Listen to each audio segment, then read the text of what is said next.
Alright, picked up some more stuff too. These are a set of Fordstar F14s. These are finished currently in gloss black, although they will be redone. These are an 18 by 8.5 front and a plus 45 offset, and a plus 50 18 by 9.5 rear. I currently have some Hancooks on them, but I do have a new set of 245 40/18 and 275 35/18 Continental Extreme Contact Sport 02s. I was mostly looking for a dry weather tire since the car doesn't ever really see rain. And they had released the original Extreme Contact Sports quite a while ago, and from all the reviews I've seen, these look to be a nice upgrade, or an update, I should say, to the original Sports. But aside from that, the rear rotors are off at the machine shop. I'm going to be utilizing a spare set that I bought from Damien of the front rotor bushings to utilize those in the rear. I didn't realize this until now, but if you do run the DBA kit for the rear end, which is a 13.8 inch rotor versus what I have here, which is a 13.4 inch rotor, that the 13.8 kit, the DBA kit, will in fact use centering bushings. But, however, since I'm running the 13.4 inch kit, I have to have the machine work done to my rear rotors, mostly to take the slop out of them and make them lug-centric. Otherwise you'll wind up with a nasty vibration like I did. I'm also still waiting on the blower back. Should be back later this week, so hopefully within the next week or two that'll be back on the car, reinstalled. I've already got a new belt and new gaskets whipped up for it, since you'll need to modify a set of just Fel-Pro or off-the-shelf GM truck gaskets for this. But I'm going to be just throwing a little bit of light ceramic coating on the whole underside of the car to help keep gunk off of it, make it a little bit nicer to clean each year. Mostly I should just be able to kind of hose it off. And I still need to wrap up cleaning the driver's side calipers and wheel wells. And since I've also been waiting a while for my rear trim inserts back from the upholstery shop, I did go ahead and I went and installed some sound deadening pretty much through the whole entire rear end of the car, which was certainly not a fun project to undertake, but I did get everything tucked up pretty well. Got pretty much all the bigger surfaces covered as best as I could while leaving any factory clip mounting surfaces or hardware exposed, so that way when I put the rear seat delete back in and the door panels, everything should go back in nice. I did leave the factory sound insulation panels right there and on the passenger side as well, although that may be difficult to see. Now, the last thing is that I've already got a new set of Continental DWS 06s, which is one of my favorite street tires I've ever come across. Those are already mounted on the front welds.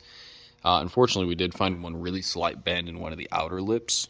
I don't think that'll be a rotational issue per se. The actual face of the wheel isn't warped, it's just the very outer lip. So if I do need to get that repaired later on down the line, I will have the Fordstars plus the 2 CCWs that I still have to kind of fall back on, or worst case is, the car has to go up on the jacks, then it can. But those are going to be a pretty much permanent long-term fixture on the car, since I'm pretty much now through and through a Continental man. I've just had such a negative experience with Nittos. I'm just not a fan of them. I thought they had a super floppy sidewall. And if these tires, the DWS 06s, which is what I run on a 275 40/18 staggered all the way around on my SS, if these can hold up to the weight and the basically the physics behind a 4,400 pound full-size sedan getting hucked around corners, I think it'll stand up to this just fine, going on nice little twisty quiet back roads around here doing some corner carving. And the last thing for this video is a little bit more gear tech.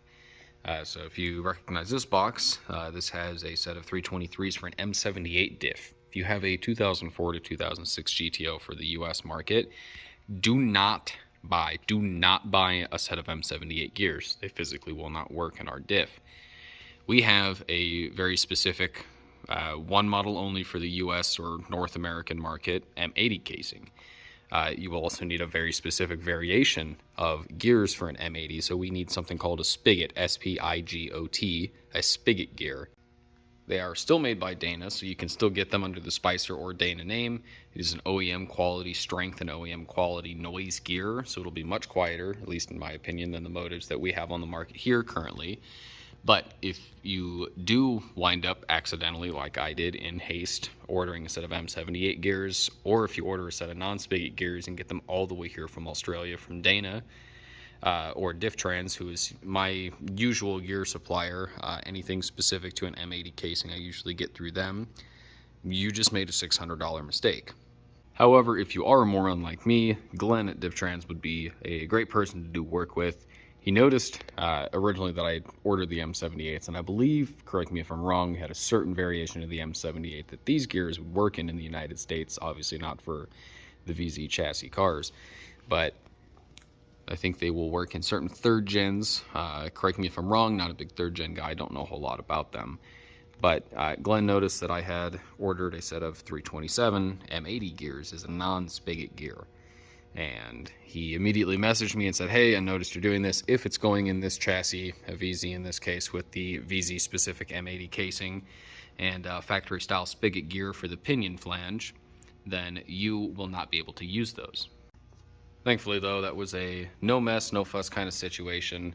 They went ahead and changed over the order. Glenn gave me some useful information that they only ever, Dana at least, as the Spicer boxed gears, like the set is sitting in front of the camera, they only ever produce those, I believe, in a 287, a 307, a 346, 373, and a 391 ratio, of which I chose the 307. I thought a 346 gear would have been a little too much still.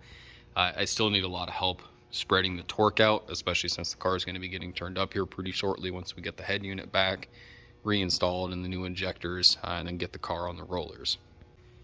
So don't be a moron, don't make a $600 mistake. Order the right M80 spigot gears, Difftrans again, and you can find them on eBay in the Australian region. They will ship to the United States happily. It's going to cost you a couple of dollars, but all in all, $600 for a nice OEM quality set of gears. It's not going to have the whine. I think is well worth the cost.